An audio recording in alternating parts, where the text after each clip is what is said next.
মহব্বতের জায়গা। আল্লাহ পৃথিবীর প্রতিটি মানুষকে অন্তর দিয়ে সৃষ্টি করেছেন, সেই অন্তরে একটা ফোল্ডার আছে, তার নাম মহব্বত। ওই মহব্বতের পুরা জায়গা বিশ্ব নবীর জন্য বরাদ্দ করতে হবে। পৃথিবীর যেই মানুষগুলি ওই ফোল্ডারে, ওই অন্তরে নবীর মহব্বত ঢুকিয়েছে, তারাই কামিয়াব হয়েছে, এছাড়া কেউ কামিয়াব হতে পারে না। لقد كان لكم في رسول الله أسوة حسنة وقال صاحب القرآن صلى الله عليه وسلم من أحب سنتي فقد أحبني ومن أحبني كان معي في الجنة صدق الله مولانا العظيم وصدق رسوله النبي الأمي الكريم ونحن على ذلك لمن الشاهدين والشاكرين والذاكرين والحمد لله رب العالمين يا ربي صل وسلم دائما أبدا على حبيبك خير الخلق كلهم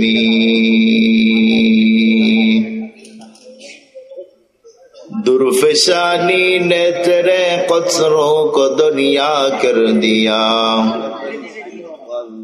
दुर्फशानी ने तेरे कचरों को दुनिया कर दिया दिल को रोशन कर दिया आँखों को बीना कर दिया खुद न से जो राह पर आलम के हाथी बन गए क्या नजर थी जिसने मुर्दों को मसीहा कर दिया मौत को समझा है गाफिल इख्तिताम जिंदगी दर हकीकत मौत तेरे इब्तिदाए जिंदगी दर हकीकत मौत तेरे इब्तिदाए जिंदगी। সদর মুহতারাম, সম্মানিত সুধী,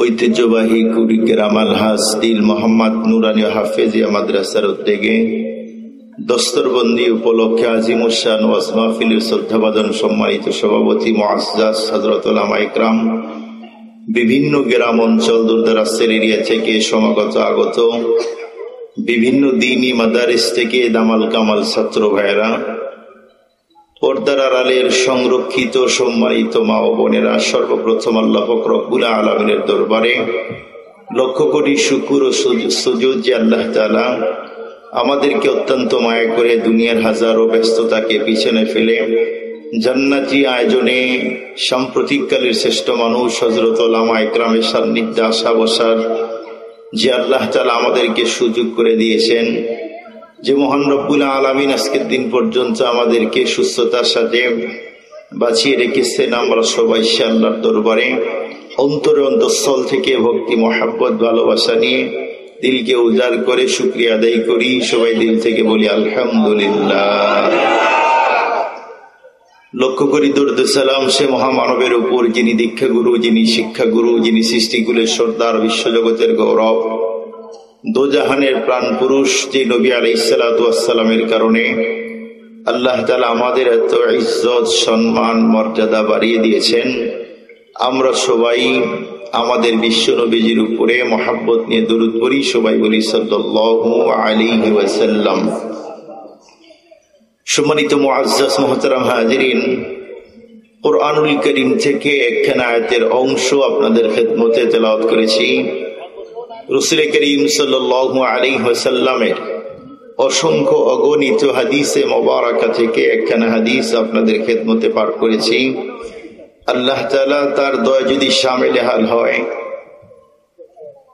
আয়াতের অংশ নবী আলাইহিস সালাতু ওয়াস সালামের হাদিসকে সামনে নিয়ে গুরুত্বপূর্ণ একটি সাবজেক্টের উপরে আলোচনা করার ইচ্ছা পোষণ করেছি। আপনারা দোয়া করেন আল্লাহ তাআলা যেন আমার জবান থেকে ওই জাতীয় কথাগুলি বের করে দেয়, যে কথা বক্তা শ্রোতা বলনেওয়ালা শুননেওয়ালা সকলকে বুঝে আমল করার তৌফিক দেয়, সকলে বলি আমিন।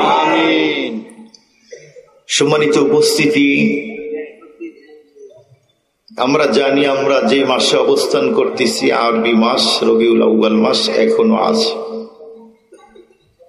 সবচেয়ে মজার কথা হলো আমি যে আয়াত তেলাওয়াত করেছি কম বেশি অনেকে আয়াত সম্পর্কে অনেক সাধারণ মানুষেরা মুখস্থ থাকে, কিন্তু আলোচনার ভিন্নতা হবে ইনশাআল্লাহ। গুরুত্বপূর্ণ একটা আলোচনা করব, সেটি হচ্ছে নবীজির আদর্শ, নবীজির সিরাত নিয়ে। সম্মানিত মুআজ্জাজ মুহতারাম হাজিরিন, তবে নবী আলাইহিস সালাতু ওয়াস সালামের আদর্শ এবং সিরাত নিয়ে আলোচনা করার পূর্বে এই পৃথিবীর সবচেয়ে দামি এবং মর্যাদাপূর্ণ, আমরা জানি দিন প্রচার হয়েছে পুরুষ এবং নারীর মাধ্যমে। পুরুষদের মধ্যে নবীজি, এরপরে সাহাবী, কিন্তু নারীদের মধ্যে সবচেয়ে দিনের কাজ বেশি করেছেন আম্মা জান আয়েশা সিদ্দিকা রাদিয়াল্লাহু তাআলা আনহা।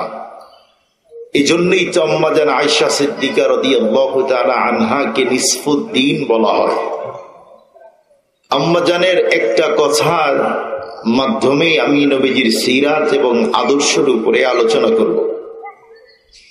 একজন মহিলা আম্মাজানকে এসে জিজ্ঞেস করলেন, ওগো আম্মাজান, আমি নবীজির আদর্শ এবং সিরাত সম্পর্কে জানতে চাই। খুব ভালো করে কথাগুলি বোঝার জন্য চেষ্টা করবেন। আসলে কুড়িগ্রামে আসলে, আমার এবছরে 3 বছর হলে কুড়িগ্রামে আসা, কুড়িগ্রামের মানুষের একটা দিলের চাহিদা হলো আলোচনা হুজুর লম্বা করবেন কিন্তু কান্নার বয়ান করবেন। এটা আমি জানি, কারণ কুড়িগ্রামের মানুষের দিল অনেক নরম, আর আল্লাহ তাআলা আমার ওই যোগ্যতাই দেয় নাই যে আমি কান্নাকাটির বয়ান করবো, আমি এটা পারি না। আমার শায়েখ আল্লামা আব্দুল বাসেত খান সাহেব, উনি ওই বয়ান করে না। শুধুমাত্র মানুষের মস্তিষ্ক, মানুষকে আল্লাহ যে মেধা, যে আকল দিয়েছেন, এর চিন্তা ফিকির পরিবর্তন করার কিছু কথা বলবো ইনশাআল্লাহ। আমার পূর্বে কত কান্নার বয়ান নেবেন ইনশাআল্লাহ, উনি আসতেছে। মুসলিম উম্মাহের দরদি রাহবার, দরদ নিয়ে অনেক কথা বলেন। ওনার দিলটাই তো সারাক্ষণ আল্লাহর দিকে মোতাজ্জ থাকে। গতকালকে আজকে একসাথে আছি আমরা, অনেক কথা বলি কিন্তু ফাঁকে ফাঁকে দেখি ওনার ঠোঁট নড়ে, উনি কিছু না কিছু পড়ে। তার মানে অল টাইম মালিকের সাথে কেমনে সম্পর্ক করা যায় সেই ফিকিরে ব্যস্ত, আর আমরা তো দুনিয়ার জন্য ব্যস্ত। ঠিক বললাম না, ভুল বললাম? আহলে দিলওয়ালা মানুষ তার জবান থেকে চমৎকার কথা শুনবেন। তার আগে আমি নবীজির আদর্শ সম্পর্কে 2-4টি কথা আপনাদের খেদমতে বলবো ইনশাআল্লাহ। তো আম্মা জান আয়েশা সিদ্দিকা রাদিয়াল্লাহু তাআলা আনহাকে যখন বললেন যে নবীজির সিরাত কি, নবীজির আদর্শ কি, এটা জানতে চাই, তো আম্মা জান আয়েশা সিদ্দিকা রাদিয়াল্লাহু তাআলা আনহা সেই মুহূর্তে তখন মেয়েটাকে বলল, তুমি কি কোরআন পড়ো না? সেই মুহূর্তে মেয়েটা বলল, জি আম্মা জান, আমি কোরআন তো পড়ি, 2 টাইম আল্লাহর কোরআন পড়ি। সকাল এবং সন্ধ্যায় কোরআন না পড়ে আমি কোনো কাজ করতে যাই না। সুবহানাল্লাহ বলেন। এখানে যারা মুরব্বী আছেন তারা বলতে পারবেন, যুবক যারা আছে এনারা হয়তো বা দেখেও নাই এই প্রজন্মে, আর মনে হয় দেখা হবে কিনা তকদিরেও নাই। আপনারা অবশ্যই জানেন, আমরা ছোটকালে দেখেছি, আমার নানির বয়স ছিল হলো 109 বছর, গত 2 মাস আগে মারা গিয়েছে। আমার নানি গত রমজানেও কোরআন শরীফ পড়েছে, কোনো চশমা লাগে নাই, অথচ আমার মা সবার ছোট, চশমা ছাড়া কোরআন শরীফই পড়তে পারে না। সবার ছোট আমার মা। আমার নানির সন্তান প্রায় 13টা। আগের যুগের মেয়েরা, আমাদের দাদি নানি যারা চলে গেছে, ওরা আগে দেখবেন, এখন তো মানুষ মেশিন দিয়ে জমি চাষ করে, আগে ছিল গরু, কথা বলেন, গরু দিয়ে চাষ করত। এরপরে কত কষ্ট ছিল। আগের যুগের মেয়েরা পাতা ঝাড়ু দিত, এরপরে সেগুলি নিয়ে এসে এরপরে রান্না করত। আগের যুগের মা বোনেরা, সেই যুগের দাদি নানিরা, তাদের ব্লেন্ডার ছিল না, পাটায় পিষতে হতো। এরপরে আগের যুগের দাদি নানি, তাদের অনেক বাচ্চা ছিল, 13, 14, 15, 20টা পর্যন্ত। বর্তমান যুগের মেয়েরা যদি শুনে 20টা বাচ্চা হয়েছে, ওর আর বিয়া হলো একবার আর মাথায় পানি ডালা লাগবে। কথা বলেন না কেন ভাই? এখন তো বাচ্চা হওয়ার যে একটা কষ্ট, এটাই সহ্য করতে চায় না। ব্যথা ওঠার আগেই শ্বশুরের ফ্যামিলি থেকে আন্দোলন শুরু হয়, জামাই টাকা লাগিয়ে নেন, আমার মেয়ের যেন কষ্ট না হয়। অথচ আমার এক আঙ্কেল আমেরিকায় থাকে, ওরা বলে আমাদের দেশে 95% মেয়েরা সিজার করে, আর আমেরিকাতে 95% নর্মালে হয়, আর আমাদের দেশের মেয়েরা ভয় পায়। তো আমি বলতেছিলাম যে সেই সময় সেই যুগের দাদি নানীরা শতরঙ্গের ব্যস্ততা, শত কাজ, এর পরেও আল্লাহর কোরআন না পড়ে কখনো কোনো কাজে হাত লাগাইতো না। আর বর্তমান যুগের মেয়েদের এখন তো চ্যানেলের অভাব নাই, এখন তো মানুষ টিভি মুখী কম, এখন টিভি দেখতে চায় না, এখন মোবাইলের মধ্যেই সব পাওয়া যায়। এই যুগের মেয়েরা তো সকাল সন্ধ্যায় কোরআন পড়া জানে না। খুব ভালো করে বুঝবেন, আম্মাজান আয়েশা সিদ্দিকা যখন মেয়েটাকে বললেন আম্মাজান আমি তো সকাল সন্ধ্যায় কোরআন পড়ি, তখন বলল আরে পুরা 30 পারা কোরআন, কানা খুলুকুল কোরআন, 30 পারা কোরআনই তো বিশ্ব নবীর সিরাত এবং আদর্শ। চিল্লায় বলেন সুবহানাল্লাহ। খুব ভালো করে বুঝবেন, এই জন্য আমাদের নবী আলাইহিস সালাতু ওয়াস সালামকে জিন্দা কোরআন বলা হয়। 30 পারা কোরআন আমাদের নবীজির সিরাত এবং আদর্শ। কোরআনে পাকে যেখানে আল্লাহর কথা, সেখানেই দেখবেন কোনো না কোনো দিক দিয়ে নবীর কথা আল্লাহ ঢুকাই দিয়েছেন। কোরআনে পাকে যত আদর্শর কথা এসেছে, পুরা 30 পারা কোরআনের যত আদর্শর কথা আছে, নবীজি তার বাস্তব রূপ এবং নমুনা। পুরা 30 পারা কোরআনের মধ্যে যত জায়গায় যত আদর্শর কথা রয়েছে, নবীজি তার কথার মাধ্যমে আচরণ নবীজি তা প্র্যাকটিক্যাল পৃথিবীর মানুষকে দেখিয়ে গেছেন। সুবহানাল্লাহ বলেন। নবীজি এটা দেখিয়েছেন, এজন্যই তো নবী আলাইহিস সালাতু ওয়াস সালামকে জিন্দা কোরআন বলা হয়। সম্মানিত মুআজ্জাজ মুহতারাম হাজিরিন, আমাদের নবী আলাইহিস সালাতু ওয়াস সালামকে আল্লাহ তাআলা এই পৃথিবীতে পাঠিয়ে, আপনারা প্রত্যেকেই জানেন আমাদের নবীজিকে পৃথিবীতে আল্লাহ তাআলা পাঠিয়ে পৃথিবীর মানুষদেরকে সুন্দর একটা জীবন ব্যবস্থা, ইহকালীন শান্তি, পরকালীন মুক্তির জন্য মডেল করে পাঠিয়েছেন। সুবহানাল্লাহ বলেন। খুব ভালো করে বুঝবেন, পুরা 30 পারা কোরআনই আল্লাহর নবী সবগুলির ব্যাখ্যা দিয়েছেন। যেমন সহজ করে বোঝার জন্য আপনাদেরকে 2-1টা মিসাল দিই, তাহলে আপনারা বুঝবেন। আমরা জানি কোরআনে পাকের মধ্যে আল্লাহ তাআলা বলেছেন ওয়া আকিমুস সালাহ, নামাজ পড়ো। যেমন কোরআনে পাকের মধ্যে আসছে ফাসাল্লি, নামাজ পড়ো। কোরআনে পাকের মধ্যে আসছে ওয়ামুর আহলাকা বিসসালাহ, নামাজ পড়ো।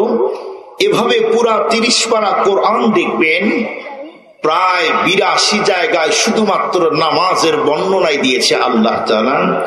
নামাজ কায়েম করো, নামাজ পড়ো। প্রশ্ন হলো যে হুজুর, আল্লাহ যে বললেন ফাসাল্লি, নামাজ পড়ো, ওয়ামুর আহলাকা বিসসালাহ, নামাজ পড়ো, ফাসাল্লি, নামাজ পড়ো, আকিমুস সালাহ, নামাজ পড়ো। জিজ্ঞেস করতে চাই, কোরআনের মধ্যে কি আল্লাহ কোন জায়গায় বলেছেন যে এশারের নামাজ ফরজ 4 রাকাত এইভাবে পড়তে হয়? এটা বলো, আছে কি কোরআনে? না। যদি বলা হয় যে ফজরের 2 রাকাত ফরজ নামাজ, এটা কিভাবে পড়তে হয়, পুরা 30 পারা কোরআন খুঁজে আপনি পাবেন না। জোহরের 4 রাকাত নামাজ কিভাবে পড়তে হয়, এটা আপনি যদি খুঁজেন 30 পারা কোরআনে কোথাও আপনি খুঁজে পাবেন না। আসরের নামাজও খুঁজে পাবেন না। তাহলে পেলাম কোথায়? আমাদের নবীজি স্পষ্ট হাদিসের মধ্যে বর্ণনা দিয়েছেন। আমার সাহাবীরা, আল্লাহ তো নামাজের বিধান দিয়েছে কোরআনে, পড়বে কেমনে? আমি নবী যেইভাবে পড়ি, আমি নবীর কাছ থেকে নামাজের সিস্টেমগুলি তোমরা দেখে নাও। যেমন অজুর বর্ণনা আসছেন, অজু করব কেমনে এটা তো আমরা জানি না। আমরা প্রত্যেকেই জানি বেদায়া ওয়ান নেহায়া একটা কিতাব আছে, আল বেদায়া ওয়ান নেহায়া। এই কিতাবের মধ্যে নবীজি তো যখন কোরআন নাজিল হলো, নামাজ ফরজ হলো, নামাজ ফরজ এটা আদায় করতে হবে, কিন্তু ওযু ছাড়া কি নামাজ হয় না। এই জন্য আমাদের নবী আলাইহিস সালাতু ওয়াস সালাম নামাজ পড়বে তো কিভাবে ওযু জানে না। জিবরাইল আলাইহিস সালাতু ওয়াস সালাম বিশ্ব নবীকে ওযু শিখালেন। ওগো নবীজি, আমি যেভাবে ওযু করি আপনি দেখেন, আমি আপনাকে শিক্ষা দিতে এসেছি। জিবরাইল যে পদ্ধতিতে ওযু করলেন, বিশ্ব নবী ওই সিস্টেমেই ওযু করলেন। তার মানে আমি আর আপনি 30 বছর, 40 বছর, 50 বছর, 60 বছর নামাজ পড়ি, আমি উমরা করি প্রতি বছর, আপনি উমরা করেন প্রতি বছর, প্রতি বছর হজ করতে যান, শিষ্যদন তৈরি করলেন, টাকা দান করলেন, আরো অনেক কাজ করলেন, কিন্তু আমি যে 30 বছর নামাজ পড়লাম আজ পর্যন্ত আমার ওযু ঠিক হয়েছে কিনা, ঠিক মতো হচ্ছে কিনা বলুন তো। এই চিন্তা কি আমরা কখনো করি না? ওযুর সুন্নত আছে, সুন্নত ছাড়া ওযু হয় না। খুব ভালো করে বুঝবেন। যেমন কোরআনে পাকের মধ্যে এসেছে, যার নেশাব পরিমাণ সম্পদ হয় তুমি হজ করতে যাও। এখন হজ করবেন কেমনে? কোরআনে পাকে খুঁজে পাবেন না। এই জন্য নবীজি বললেন যে আমি যেভাবে হজ করি তোমরা সেভাবে হজ করো। সাহাবীদেরকে দেখাই দিলেন। আমার বলার উদ্দেশ্য ছিল হলো, নবীজি জিন্দা কোরআনে যে কথাগুলি আসছে পয়গম্বর তার প্র্যাকটিক্যাল তাম পৃথিবীর মানুষদেরকে বুঝিয়ে দিয়েছে।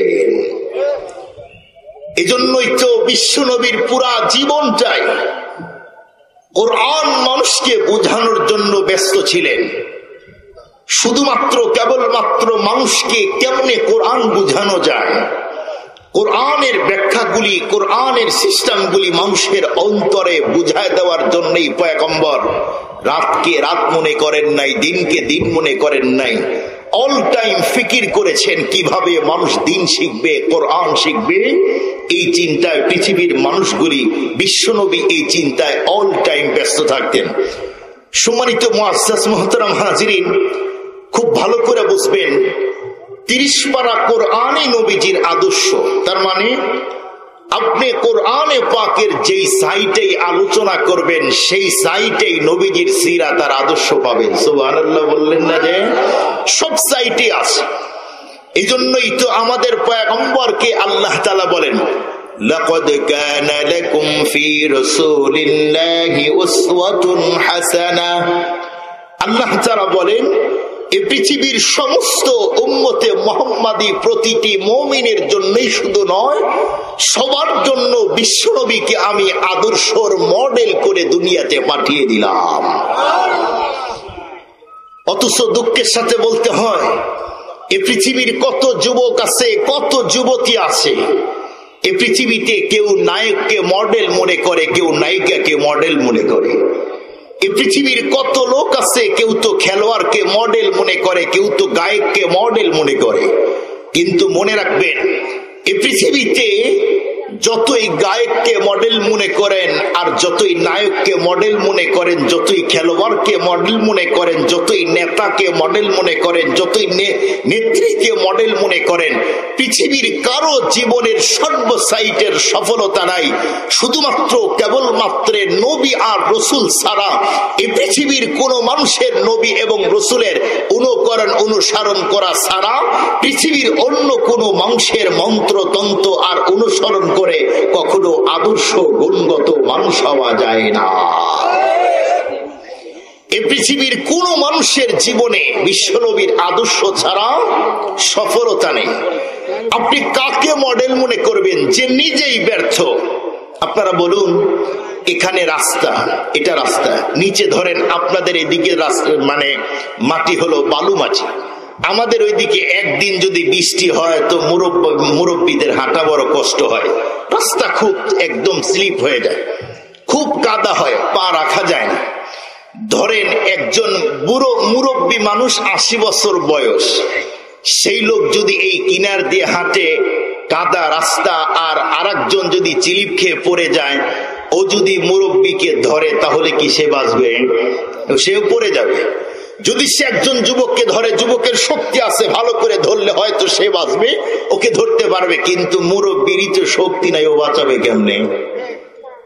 এই পৃথিবীর যত মানুষ আছে, যত মনুষ্য আছে, তাদের লাইফ স্টোরি পড়ে দেখেন, তাদের জীবনের সব সাইটের পূর্ণতা নেই, কিন্তু আল্লাহ পাক রব্বুল আলামিন আমাদের পয়গম্বরকে সব সাইটের আদর্শর মডেল করে পাঠিয়েছেন। এজন্যই তো বলা হয় যে পৃথিবীর কোন শিশু যদি চায় এ পৃথিবীর শ্রেষ্ঠ শিশু হবে, সে যেন আমাদের নবীজিকে দেখে। এ পৃথিবীর কোন কিশোর যদি চায় পৃথিবীর সে শ্রেষ্ঠ কিশোর হবে, সে যেন আমাদের নবীজিকে দেখে। এ পৃথিবীর কোন যুবক যদি শ্রেষ্ঠ যুবক হতে চায়, সে যেন আমাদের নবীজিকে দেখে। এ পৃথিবীর কোন বাবা যদি শ্রেষ্ঠ বাবা হতে চায়, সে যেন আমাদের নবীজিকে দেখে। এ পৃথিবীর কোন টিচার যদি শ্রেষ্ঠ টিচার হতে চায়, সে যেন আমাদের নবীজিকে দেখে। পৃথিবীর কোন শ্রেষ্ঠ আদর্শবান নেতা যদি হতে চায়, সে যেন আমাদের নবীজিকে দেখে। কেন? আমাদের নবীজি সব লাইনের আদর্শর মডেল করে আল্লাহ তাআলা পাঠিয়েছে। এজন্যই তো এই দুনিয়াতে অনেক নেতার চরিত্র ভালো না, ব্যবহারও ভালো না, কোনো কিছুই ভালো না, কিন্তু এই পৃথিবীতে আজও আলহামদুলিল্লাহ যারা বিশ্বনবী যেমন দিন প্রতিষ্ঠিত করার জন্য নিজের জীবন বাজি রেখে মেহনত করেছে, সাহাবা একরামও সেই মেহনত করেছে। কেন? কারণ নবীজি যেই আদর্শর সমাজনীতির যেই কাজগুলি করেছে, সাহাবা একরাম সেই কাজ করতে চায়, তাবিও সেই কাজ করতে চায়, তাবিও সেই কাজগুলি করতে চায়। এভাবে আস্তে আস্তে আলহামদুলিল্লাহ বর্তমানে তামাম ওয়ার্ল্ডে খোঁজ নিয়ে দেখেন, আলহামদুলিল্লাহ সুম্মা আলহামদুলিল্লাহ আমাদের দেশেও চরমনায়ের পিসায় আল্লাহর নবীর সেই বিধান দিনকে কায়েম করার জন্য বলুন তো দেখি অক্লান্ত পরিশ্রম আর মেহনত করে কি করে না? নেতা যদি চান এমন শ্রেষ্ঠ নেতাই দরকার। কথা বলেন না কেন ভাই?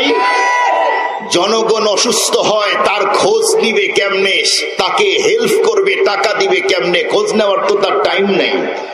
খুব ভালো করে বুঝবেন, ঠান্ডা মাথায় বুঝবেন। এই জায়গায় একটা কথা বলতে চাই, একটা জিনিস মাথায় রাখবেন, আজীবন এদেশের মানুষ অনেককে নেতা বানিয়েছেন, অনেকের দল করেছেন, কিন্তু অনেকের কাছে গিয়েছেন কখনো নৌকায়, কখনো ধানের শীষ, কখনো নাঙ্গল চিনেননি আপনারা? একটু সিস্টেম করে বললাম আর কি। অনেকের মজা নিয়েছেন, কিন্তু একবার ইসলামী দলের সাথে হাত মিলান, যদি কোরআনের সাথে সম্পর্ক রেখে কাজ করেন, ইনশাআল্লাহ এদেশের প্রতিটি মানুষ শান্তিতে থাকবে, তাদের আর কোনো পেরেশান করতে হবে না। আমরা তো আমাদের জীবনের সম্পদ, জান এবং মালের নিরাপত্তা হারিয়েছিলাম। কথা বলেন না কেন ভাই?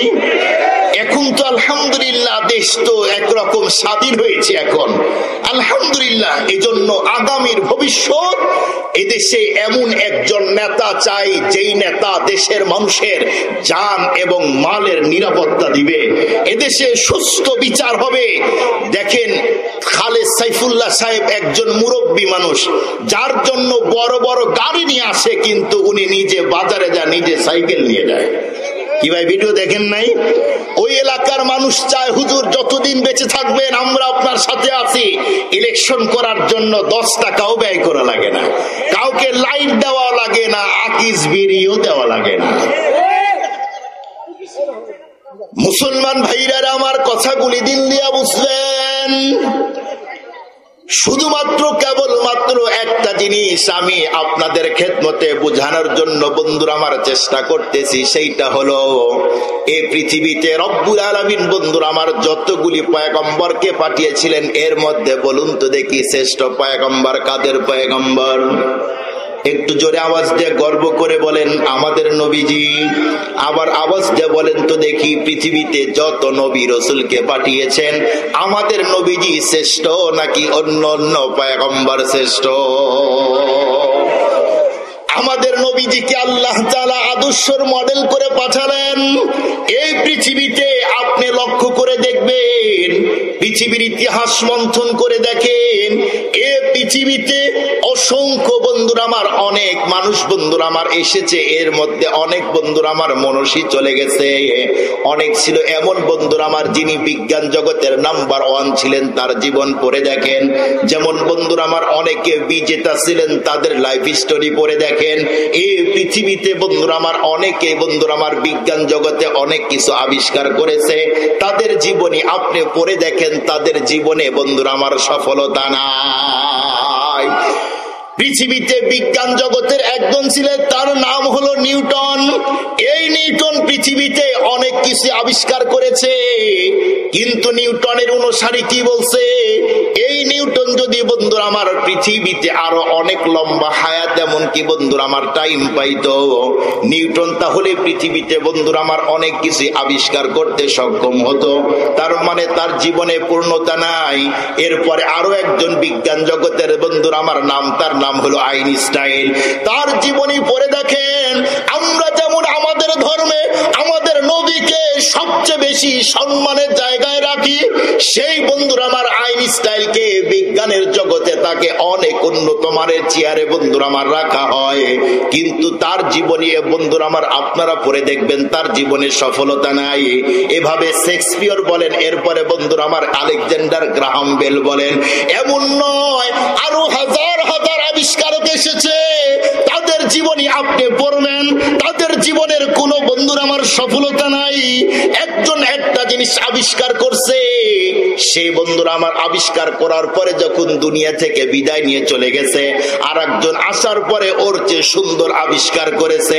তার মানে আগের জন যেইটা আবিষ্কার করেছে ওইটা ভুলে গেছে। কিন্তু আমাদের পয়গম্বরের ক্ষেত্রে নবীজি দুনিয়া থেকে যাওয়ার পরে নয়, নবীজি দুনিয়াতে থাকা অবস্থায় প্রায় 100 লক্ষ সাহাবা একরামদেরকে একত্রিত করে বলেছিলেন, এ আমার সাহাবীরা, আল্লাহ যেই মিশন আর দিন দিয়ে আমাকে দুনিয়াতে পাঠিয়েছে, তোমরা বলো আমি কি সেই দিন তোমাদেরকে পরিপূর্ণ বুঝিয়ে দিতে পেরেছি? বলুন তো দেখিন সব সাহাবী সেদিন কি বলেছিলেন, যে পয়গম্বর হ্যাঁ, আপনি আমাদেরকে কমপ্লিট ইসলাম, আমাদেরকে ফুল প্যাকেজ, যেই প্যাকেজ নিয়ে এসেছেন সেই আমাদের ইসলাম পরিপূর্ণ আমাদেরকে বুঝিয়ে দিয়েছেন। তার মানে আমাদের নবীজির সব সাইটেই আল্লাহ তাআলা পূর্ণতা দান করেছে। এই জন্যই তো দা 100 একটা বই পাওয়া যায়, 100 মানুষের জীবনী। সেই বইটা লিখেছিল একজন খ্রিস্টান, ঈসা ধর্মের অনুসারী একজন খ্রিস্টান।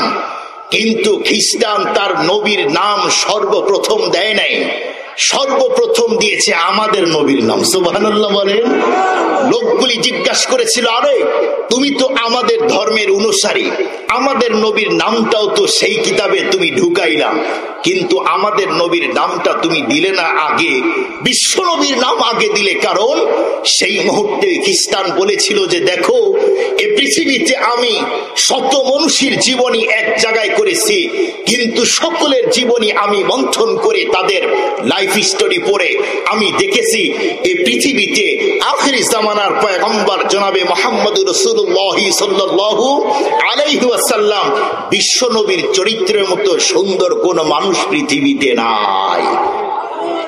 খুব ভালো করে বুঝবেন, একজন খ্রিস্টান আমার নবীজির আদর্শ, নবীজির চরিত্রের ব্যাপারে সাক্ষী দেয়, অথচ দুঃখের সাথে বলতে হয় এই যে ইন্ডিয়াতে সেই দাদাবাবুর রাজ্যে মহারাজ্যের মহারাজ বিশ্বনবীকে নিয়ে ব্যঙ্গ করলো, বিশ্বনবীকে চরিত্রহীনা বলল, বিশ্বনবীর চরিত্র নিয়ে ব্যঙ্গ করলো, এমনকি পয়গম্বর সাল্লাল্লাহু আলাইহি ওয়াসাল্লামকে সন্ত্রাস বলল।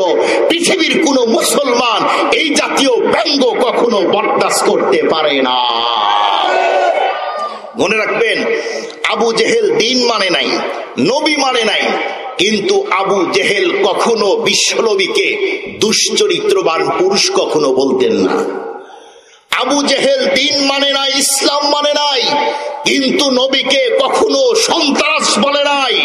কিন্তু আজকে ইন্ডিয়াতে নবীকে সন্ত্রাস বলতেছে, আমার পয়গম্বরের চরিত্র নিয়ে বাজে কথা বলতেছে, পৃথিবীর কোন মুসলমান এটা কখনো সহ্য আর বরদাস্ত করতেই পারে না। কারণ পৃথিবীর মুসলমান তার সম্পদের চেয়ে নবীকে বেশি মহব্বত করে, তার স্ত্রীর চেয়ে নিজের নবীকে বেশি মহব্বত করে, তার দেশের চেয়ে নবীকে বেশি মহব্বত করে। বর্তমান পৃথিবীতে প্রায় 200 কোটি মুসলমান, সেই 200 কোটি মহব্বতের জায়গা। আল্লাহ পৃথিবীর প্রতিটি মানুষকে অন্তর দিয়ে সৃষ্টি করেছেন, সেই অন্তরে একটা ফোল্ডার আছে, তার নাম মহব্বত। ওই মহব্বতের পুরা জায়গা বিশ্ব নবীর জন্য বরাদ্দ করতে হবে। পৃথিবীর যেই মানুষগুলি ওই ফোল্ডারে, ওই অন্তরে নবীর মহব্বত ঢুকিয়েছে, তারাই কামিয়াব হয়েছে, এছাড়া কেউ কামিয়াব হতে পারে না। আল্লাহর কোরআন খুলেন, মুনাফিকেরা বিশ্ব নবীর উপরে, বিশ্বনবীকে বলতো আমরা ইমানদার, কিন্তু মুনাফিকেরা নামাজ পড়তো নবীর পিছনে, নবীর হাতে যাকাত দিত, নবীর সাথে ওমরা করত, এরপরেও তারা মুনাফিক। কারণ হলো তাদের অন্তরে নবীর মহব্বত আর ভালোবাসা 100% ছিল না। এজন্য আজকে আমাদের দেশে আমার মুয়াজ্জিন আমাকে বলতেছে, হুজুর শুনছেন কি?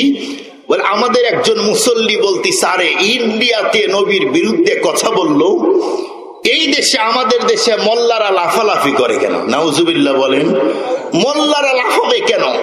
ওই দেশে নবীর বিরুদ্ধে কথা বললো, এই দেশে আওয়াজ করে লাভ কি? আপনাদেরকে সহজ করে বোঝার জন্য একটা কথা বলি। আপনারা বলুন, একজন লোক ধরে নেন, আপনাদের এই অঞ্চলের একজন লোকের 2টা সন্তান, 2টা মেয়ে, 2টা কন্যা সন্তান আল্লাহ দান করেছে। একটা আমেরিকা থাকে, একটা এদেশে থাকে। আমেরিকা যেই মেয়েটা থাকে, 5 থেকে 10 জন পুরুষ সারা রাত আপনার ওই মেয়েটাকে ধর্ষণ করলো, এরপরে চাকু দিয়ে শরীরটাকে ক্ষত বিক্ষত করে দিল। এখন মেয়েটার কোন রকম নিঃশ্বাস আপ ডাউন করে, মেয়েটাকে হসপিটালে ভর্তি করা হলো। এখন আপনি বাবা, আপনার একটা কন্যা আপনার কাছে থাকে, আপনার কাছে একটা ফোন আসলো যে আপনার একটা মেয়ে আছে কিনা। আমেরিকা বলে হ্যাঁ, নাম কি? এই নাম। বলে আপনার মেয়ের তো করুণ অবস্থা, 10টা ছেলে প্রায় সারা রাত ধর্ষণ করেছে, শরীরটা কেটে অবস্থা খারাপ করেছে, ক্ষত বিক্ষত শরীর হয়ে আছে, আপনার মেয়ে মনে হয় আর বাঁচবে না। বলুন তো, একটা বাবা যদি তার মেয়েকে 100% মহব্বত করে থাকে, তাহলে কি আপনাদের এলাকার সব মানুষকে এখন মিষ্টি খাওয়াবে? কথা বলেন না কেন ভাই? মিষ্টি খাওয়াবে না, কি করবে?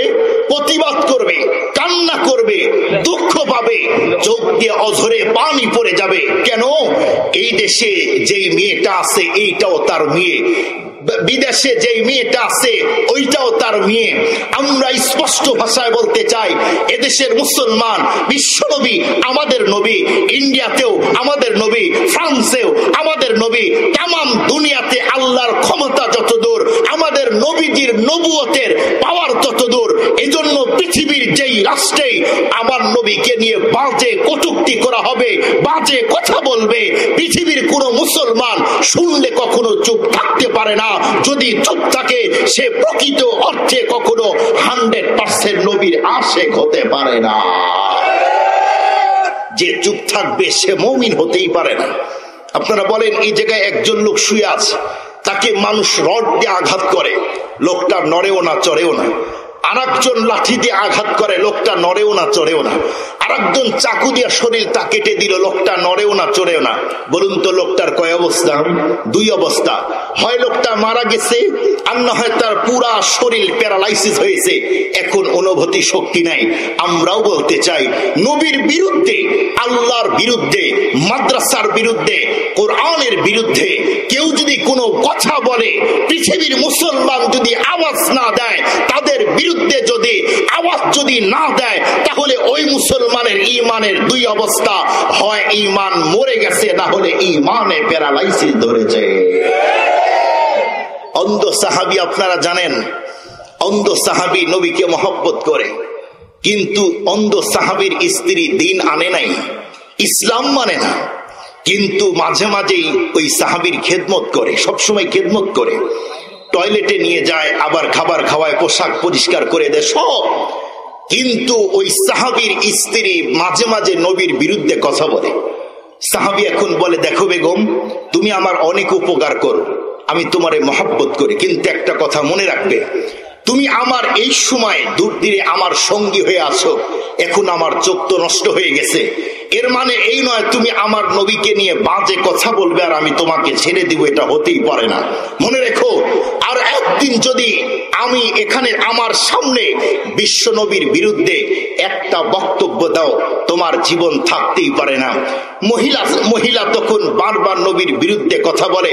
একদিন অন্ধ সাহাবী নিজে কন্টাক্ট করলেন, আজকে বিশাল বড় একটা ছুরি তলোয়ার উনি বালিশের নিচে রেখে দিলেন, আর উনি আল্লাহর সাথে কন্টাক্ট করলেন, আল্লাহ, আমার স্ত্রী, আমার সন্তান, আমার সম্পদ সবকিছুর চেয়ে আমি আমার নবীকে বেশি মহব্বত করি। আজকে যদি আমার স্ত্রী, আমার বিশ্ব নবী যাকে কলিজার চেয়ে বেশি মহব্বত করি, সেই নবীকে নিয়ে যদি একটা বাজে কথা বলে, আজকে আমার স্ত্রীকে হত্যা করে দিব। স্ত্রী যখন ঘরের ভিতরে ঢুকলেন, বাজে কথা বললেন, সাথে সাথে তলোয়ারটা বের করে এক কোপ দিয়ে স্ত্রীর মাথা এক জায়গায়, বডি আর এক জায়গায়। এরাই ছিলেন প্রকৃত আশিকে রাসূল। সম্মানিত মুহতারাম হাজিরিন, এই জন্য বলতেছিলাম সর্বসেক্টরে আমাদের নবী হলেন আমাদের আদর্শ। জোরে বলেন না কেন ভাই? মডেল। আমাদের নবীজি সব ক্ষেত্রে আমাদের আদর্শ মডেল। এজন্য সাহাবায়ে কেরাম নবীর কোনো কাজ ছাড়তেন না। নবী যেই কাজ যেই পদ্ধতিতে করেছেন, ওই কাজ ওই সিস্টেমেই করেছে। আর এই পৃথিবীতে নবী যেই কাজ যেই পদ্ধতিতে করেছেন, এর চেয়ে সুন্দর কোন পদ্ধতি পৃথিবীতে হতেই পারে না। সুবহানাল্লাহ বলেন। আমরা তো নবীর সুন্নত মানি না, সুন্নত অনুযায়ী চলিও না। এই জন্য আমরা নামে মুসলমান, কিন্তু এখনো পরিপূর্ণ মুসলমান হতে পারি নাই। যদি আজকে পৃথিবীতে 200 কোটি মুসলমান নবীর সুন্নতের উপরে চলতো, আল্লাহর কোরআনের বিধানকে মেনে নিত, সব জায়গায় যদি কোরআন আর সুন্নাহ ভিত্তিক কাজ করত, পৃথিবীর কোন জালেম কোন মুসলমানের সাথে টিকে থাকতে পারত না। মুসলমান ভাইরা আমার কথাগুলি দিল দিয়া বুঝবেন। আমি বলতেছিলাম এই পৃথিবীতে আল্লাহ রাব্বুল আলামিন বন্ধুরা আমার যতগুলি নবী রাসূলকে পাঠিয়েছেন, এর মধ্যে আমাদের পয়গম্বর শ্রেষ্ঠ পয়গম্বর। নবীর নিজের হাতে তৈরি করা সাহাবায়ে কেরাম বিশ্ব নবী যেই কাজ বন্ধুরা আমার যেই পদ্ধতিতে করেছে, সমস্ত সাহাবায়ে কেরাম বলুন তো দেখি সেই কাজগুলি সেই পদ্ধতিতে করেছিল কিনা? বিশ্ব নবী বন্ধুরা আমার যেইভাবে ঘুমাইতেন, সাহাবীরা ওই সিস্টেমেই ঘুমাইতো। এই জন্যই তো সিদ্দিক আকবরের মর্যাদা বেড়েছে। বিশ্ব নবী বন্ধুরা আমার যেই পদ্ধতিতে খাবারগুলি খাইতেন, সিদ্দিক আকবর সেই পদ্ধতিতেই খাবারগুলি খাইতো। এই জন্যই তো তার মর্যাদা বেড়ে গেল। ফারুক আজম বন্ধুরা আমার বিশ্ব নবী যেই পদ্ধতিতে বন্ধুরা আমার খাবারগুলি খাইতেন, হযরত ওমর ফারুক রাদিয়াল্লাহু তাআলা সেই পদ্ধতিতেই খাবারগুলি খাইতেন। শুধুমাত্র কেবলমাত্র মুসলমান। এই জন্য পৃথিবীর কোন মুসলিম যদি আল্লাহর বন্ধুরা আমার নেকির অ্যাকাউন্ট থেকে যদি শুধুমাত্র কেবলমাত্র বন্ধুরা আমার নেকি উত্তোলন করতে চায়, তাহলে ওযুটা হতে হবে মুহাম্মাদুর রাসূলুল্লাহ সাল্লাল্লাহু আলাইহি ওয়াসাল্লাম, নবীজির সুন্নত তরিকায় হতে হবে। আমি যে লুঙ্গি পড়তে যাব সেই জায়গায়ও বিশ্ব নবীর অনুকরণ, তার সুন্নত ছাড়া নেকি পাওয়াই যায় না। এই জন্য সাহাবায়ে কেরামের জীবনের সফলতা। এই যে আপনাদের কুড়িগ্রামের একটা অবস্থা, আপনারা ঘুঘু মুন্সিকে বন্ধুরা আমার চিনেন। এই যে ঘুঘু মুন্সি আজকে বন্ধুরা আমার কবরের মধ্যে শুয়ে আছে, আপনারা জানেন ওর কবরটা 2বার 3বার বন্ধুরা আমার ভেঙে গেছে, কিন্তু কবরের মধ্যে লাশ জিন্দা। কারণ কি? আপনি ঘুঘু মুন্সির জীবনী বন্ধুরা আমার মন্থন করে দেখেন, উনি জিন্দাগিতে কোনো কাজ কখনো পয়গম্বরের সুন্নতের বিপরীত করে না। আজকে দেখেন পৃথিবীতে শায়খে চরমোনাই, যার এত জনপ্রিয়তা তামাম ওয়ার্ল্ডে, কেন কেন কেন? কারণ হলো তার সামনে গিয়ে আপনি বন্ধুরা আমার দেখবেন উনি জীবনে একটা কাজ কখনো পয়গম্বরের বন্ধুরা আমার সুন্নতের খেলাফ কোনো কাজ করে না। এজন্য পৃথিবীর কোন মানুষ যদি দামি এবং মর্যাদাপূর্ণ মানুষ হতে চায়, নবীর সুন্নত ছাড়া পৃথিবীর মানুষ কখনোই দামি হওয়া যায় না। শুধুমাত্র একটা ঘটনা বলে আমি শেষ করব, এরপরে প্রধান মেহমান আসবে। আমরা আমরা প্রত্যেকেই জানি আল্লাহর পয়গম্বর যখন দ্বীন আর ইসলামের বন্ধুরা আমার দাওয়াতগুলি মক্কার জমিনে দিচ্ছিল, সেই মুহূর্তে বলুন তো দেখি মক্কার মানুষগুলি নবীজির বিরুদ্ধে গিয়েছিল কিনা? নবীকে বন্ধুরা আমার যখন মারার জন্য যায়, নবীজির চাচা খাজা আবু তালেবকে সেই মুহূর্তে তখন ডেকে বলল, খাজা আবু তালেব, তোমার ভাতিজা মোহাম্মদকে এই মুহূর্তেই বলো সে যেন তার ধর্মের কথাগুলি বন্ধ করে দেয়। কিন্তু সেই মুহূর্তে বন্ধুরা আমার মক্কার যতগুলি বিগ বস নেতা ছিল সকলে আসার পরে ডেকে বলল, মোহাম্মদ, তোমার যেই দ্বীন আর ইসলামের কথাগুলি তুমি বলতেছ, আমাদের লাত মানা উজ্জা ভূগোল নাইলা মূর্তির বিরুদ্ধে তুমি যেই বক্তব্য দাও, তোমার কি পরিমাণ সুন্দর নারী প্রয়োজন, যদি নারী প্রয়োজন হয় আমরা দিব, তোমার যদি টাকার প্রয়োজন হয় টাকা চাও টাকা দিব, এর উপরেও তুমি তোমার বন্ধুরা আমার এই ইসলামের কার্যক্রমগুলি বন্ধ করে দাও। ও মুসলমান, আমরা প্রত্যেকেই জানি বিশ্বনবী সেই মুহূর্তে তাদেরকে ডেকে বলছে, শুনো, আমি কোন অবস্থাতেই আল্লাহর কথাগুলি বন্ধুরা আমার বন্ধ করতে পারি না। তখন তারা ডেকে বলল, মুহাম্মদ, তুমি যদি তোমার এই কার্যক্রম এমনকি তোমার ইসলামের দাওয়াতগুলি বন্ধ করে যদি না দাও, কোন অবস্থাতেই মক্কার জমিনে তোমার জীবন নিয়ে নীরবতে থাকার কোনো অপশন নাই। এরপরেও বিশ্বনবী দ্বীনের দাওয়াত বন্ধ করে নাই। পয়গম্বর নিজের হাতে সাহাবা একরাম তৈরি করলেন। ওই সমস্ত সাহাবীগুলি বন্ধুরা আমার যারা নিজের হাত দিয়ে নিজের সন্তানকে বন্ধুরা আমার ওই সমস্ত মানুষগুলি নিজের হাত দিয়ে নিজের সন্তানকে বন্ধুরা আমার মাটি খনন করে কবরের মধ্যে দিয়ে দিত। ওই যুগের মানুষগুলি আপনারা জানেন নিজের সন্তানকে বন্ধুরা আমার হত্যা পর্যন্ত করে দিত। ওই যুগের মানুষগুলি চেয়ার পাওয়ার জন্য, ক্ষমতা আর টাকার লোভে ওই যুগের মানুষগুলি নিজের ভাইকে হত্যা করত। কিন্তু পয়গম্বর যখন দ্বীন আর ইসলামের দাওয়াতগুলি বন্ধুরা আমার দেওয়া শুরু করলো, সেই যুগের মানুষগুলি যারা মানুষের সম্পদগুলি চুরি করত, বলুন তো দেখি পয়গম্বরের হাতে হাত রাখার কারণে এখন তাদের জীবন পরিবর্তন হয়ে মানুষের সম্পদ পাহারা দেয় কি দেয় না? আগে চুরি করত, ডাকাতি করত, মদ খাইত, কিন্তু চরমনায়ের ময়দানে গিয়ে 3 দিন বয়ান শুনে এখন জুব্বা পরে, টুপি পরে, পাগড়ি পরে, আছে না নাই? কথা বলেন না কেন ভাই, আছে না নাই? 3 দিন তাবলীগে সময় দিয়েছে, এখন আর এই কাজগুলি করে না। মাদ্রাসায় একাডেমিক পদ্ধতিতে পড়ার সুযোগ নাই, কোন আহলুল্লাহর সোহবতে গিয়েছে, এখন তার লাইফ স্টাইল আল্লাহ পরিবর্তন করে দিয়েছে। ওই যুগের মানুষের জীবন আল্লাহ পরিবর্তন, আল্লাহর পয়গম্বরের মাধ্যমে তাদের জীবন পরিবর্তন করে দিলেন। সুবহানাল্লাহ, বলেন সুবহানাল্লাহ। মুসলমান ভাইরা আমার কথাগুলি দিল দিয়া বুঝলেন। যেই সমস্ত সাহাবীগুলি বিশ্ব নবীর হাতে হাত রেখে কালেমা পড়ে মুসলমান হয়ে গেল, ওই সমস্ত সাহাবা একরাম পয়গম্বরের কাছে যাওয়ার পরে রেখে বলছে, ইয়া রাসূলুল্লাহ, এতদিন পর্যন্ত আল্লাহ চিনি নাই, বিশ্ব নবী আপনাকে চিনি নাই, কোরআন চিনি নাই, নামাজ বুঝি নাই, এখন তো শুধুমাত্র কেবলমাত্র নামাজ পড়ার জন্য আমাদের মনগুলি পাগল হয়, মন চায় যখন একটু টাইম পাই সেই সময় যেন আল্লাহ পাকের কোরআন কারীম তেলাওয়াত করি। কিন্তু নবীজি যেই মুহূর্তে আমরা নামাজের মধ্যে দাঁড়িয়ে যাই, সেই মুহূর্তে তারা আমাদের মাথার উপরে বালু এমনকি নারী ভুঁড়ি চাপিয়ে দেয়। নবীজি এখন আমরা কি করব?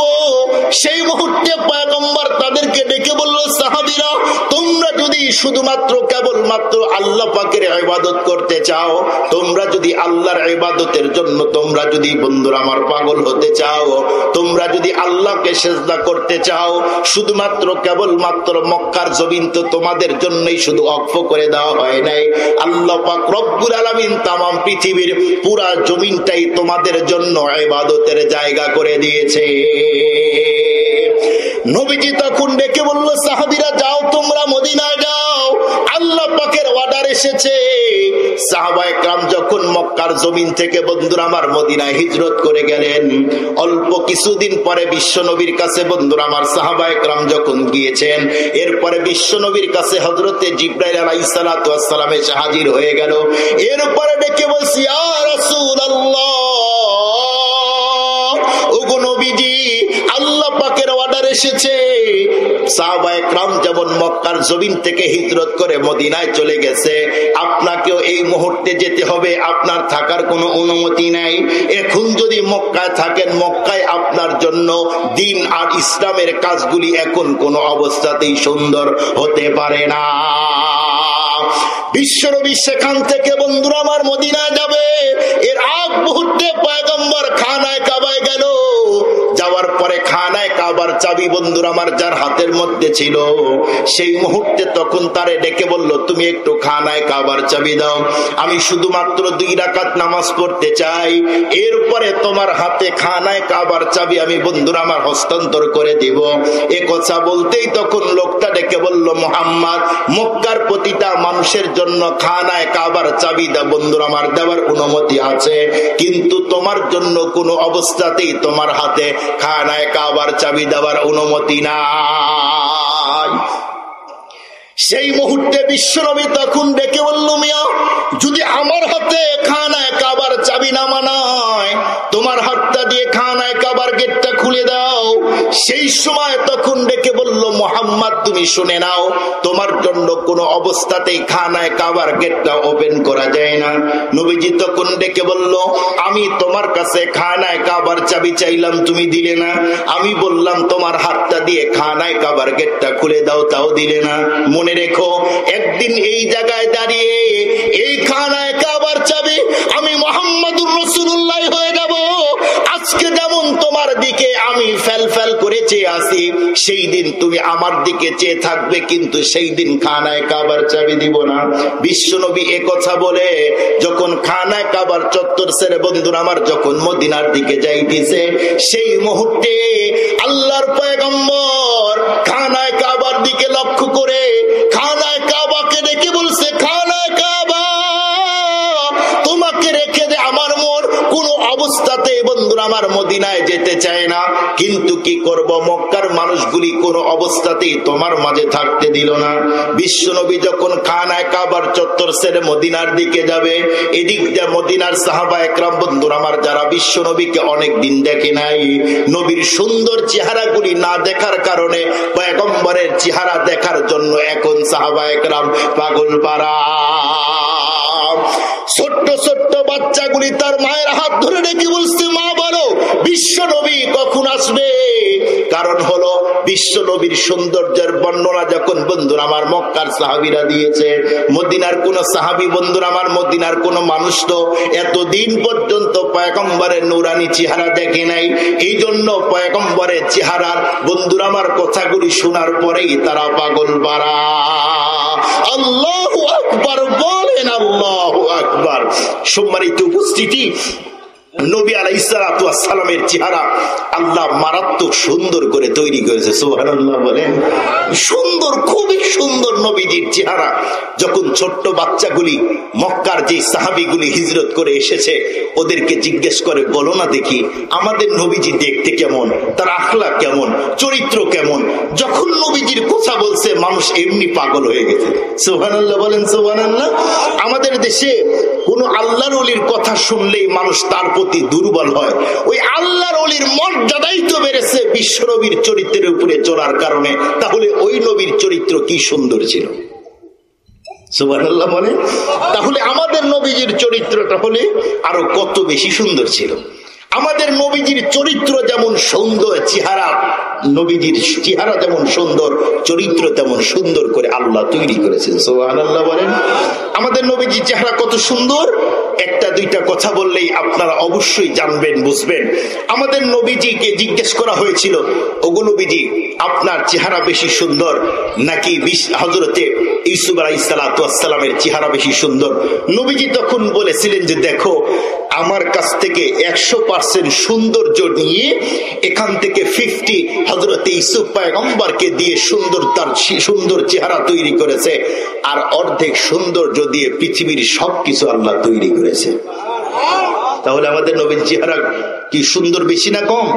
তার মানে ইসুফ আলাইহিস সালামের চেহারার চেয়ে আমাদের নবীর চেহারা বেশি সুন্দর।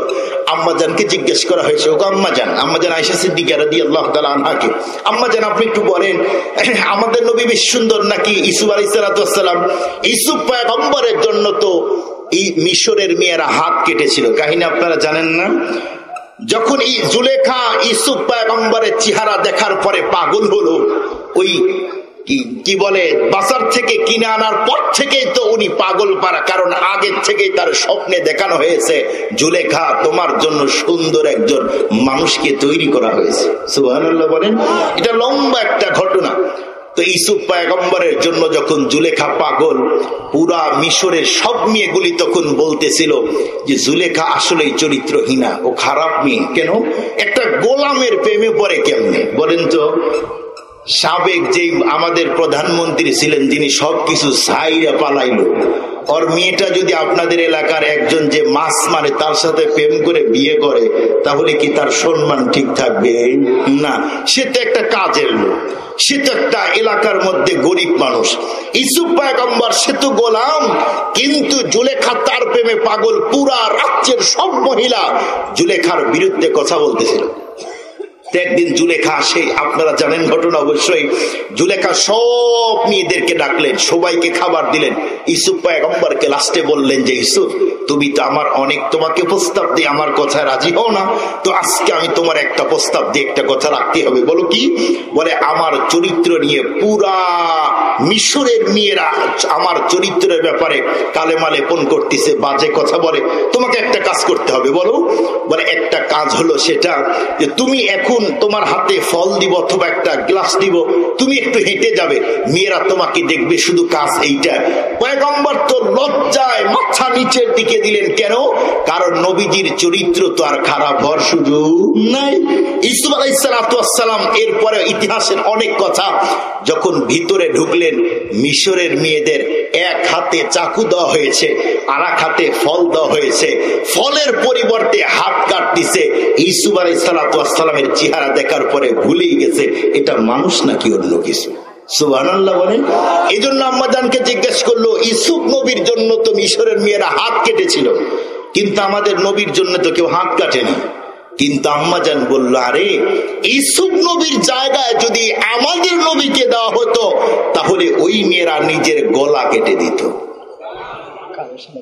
সম্মানিত মুআজ্জাজ মুহতারাম হাজির, এজন্য নবী আলাইহিস সালামকে বলুন তো দেখি সবচেয়ে সুন্দর করে তৈরি করা হয়েছে কিনা? তৈরি করা হয়েছে। নবীজির চেহারা মারাত্মক সুন্দর। মুসলমান ভাইরা আমার কথাগুলি দিন দিয়া বুঝবেন। আমাদের নবী আলাইহিস সালামকে রব্বুল আলামিন কি পরিমাণ সুন্দর চেহারা দিয়েছে, আর একটা মাত্র কথা বললে আপনারা প্রত্যেকেই জানবেন। আমরা জানি বন্ধুরা আমার, মদিনা থেকে একটু দূরেই হলো তায়েফ, যারা হজ করতে গিয়েছেন তারা জানেন সেই জায়গায় একটা গোত্র ছিল, সেইটা হলো বন্ধুরা আমার বনি সাদ গোত্র। সেই গোত্রের মধ্যে আমরা বন্ধুরা আমার প্রত্যেকেই জানি, সেই গোত্রের মধ্যে হতে 10 জন মহিলা বন্ধুরা আমার বাচ্চা নেওয়ার জন্য মক্কার দিকে রওনা দিল। কিন্তু যখন মক্কার দিকে হাঁটি হাঁটি পা পা পা পা করে বন্ধুরা আমার যখন চলতেছে, সমস্ত মেয়েগুলি বন্ধুরা আমার অনেকে হাঁটতেছে অথবা বন্ধুরা আমার সওয়ারির উপরে আরোহণ হয়েছে, অনেকের কাছে ছিল সেই সময় উট বন্ধুরা আমার অথবা গাধা। সমস্ত বন্ধুরা আমার 10 জন মেয়ে যখন চলতেছে, হালিমাতুস সাদিয়া যে উটের উপরে উঠেছিল সেইটা একটু দুর্বল হওয়ার কারণে হালিমাতুস সাদিয়া বন্ধুরা আমার তখন আস্তে আস্তে চলতেছিল, কারণ তার উট তো অতিশয় দুর্বল। এক পর্যায়ে ওই 9 জন মহিলা বন্ধুরা আমার আগেই যখন চলে গেল, যাওয়ার পরে মক্কার ভিতরে যতগুলি সুন্দর সুন্দর বন্ধুরা আমার বাচ্চা ছিল, তামাম সুন্দর বাচ্চাগুলি নিয়ে চলে আসলো। কিন্তু একটা মাত্র বাচ্চা, যিনি বিশ্বনবী জনাবে মুহাম্মাদুর রাসূলুল্লাহ কি যেন বলতে হয় সাল্লাল্লাহু আলাইহি ওয়াসাল্লাম, বিশ্বনবীর বন্ধুরা আমার কাছে যাইতো ওই 9 জন মেয়ে, কিন্তু পয়গম্বরকে বন্ধুরা আমার নাম জিজ্ঞাসা করতো, যখন তার মা আমেনা বলতো আমার সন্তানের নাম মোহাম্মদ, তার সব বন্ধুরা আমার বাবা কোথায়? সব বিশ্ব নবীর মা যখন বলতো আমার সন্তান মোহাম্মদ, বন্ধুরা আমার সন্তান মোহাম্মদের বাবা আব্দুল্লাহ দুনিয়াতে নাই, এ কথা বলতেই তখন ওই বন্ধুরা আমার 9 জন মেয়ে তখন বাচ্চা নিতে চাইতো না। হালিমাতুস সাদিয়া একদম শেষে এসেছে, আসার পরে দেখে না আর বন্ধুরা আমার কোনো বাচ্চা নাই, শুধুমাত্র কেবলমাত্র একটা মাত্র বাচ্চা। সেই মুহূর্তে হালিমাতুস সাদিয়া বন্ধুরা আমার তখন বাচ্চাকে নেওয়ার জন্য বিশ্ব নবীর মা আমেনাকে তখন জিজ্ঞাসা করলো, আমেনা তোমার বন্ধুরা আমার সন্তানের নাম কি এবং কি তার বাবা কোথায়? এ কথা বলতেই তখন আমেনা ডেকে বলল, শোনো আমার সন্তানের বাবা দুনিয়াতেই নাই। এরপরে বন্ধুরা আমার হালিমাতুস সাদিয়া তার স্বামীকে ডেকে বলল, স্বামী হে, এখন যদি বাচ্চা নেই, তার মা বন্ধুরা আমার বাবা নাই, এই এতিম সন্তানকে এখন যদি আমি নিয়ে যাই তাহলে কোনো অবস্থাতেই বন্ধুরা আমার অনেক টাকা পয়সা উপঢৌকন কিছুই পাবো না। সেই মুহূর্তে তখন হালিমাতুস সাদিয়ার স্বামী ডেকে বলল, হালিমা এই বাচ্চাকে তুমি যদি এখন নিয়ে যাও, হতে পারে এই বাচ্চার কারণে আল্লাহ তাআলা আমাদের পরিবারে বরকত দিবে।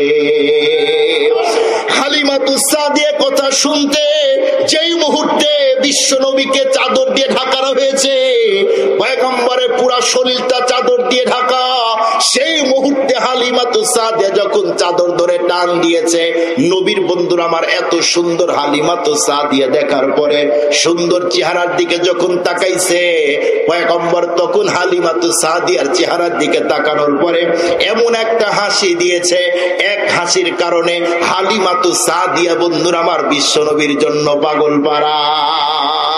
আল্লাহু আকবার বলেন, আল্লাহু আকবার।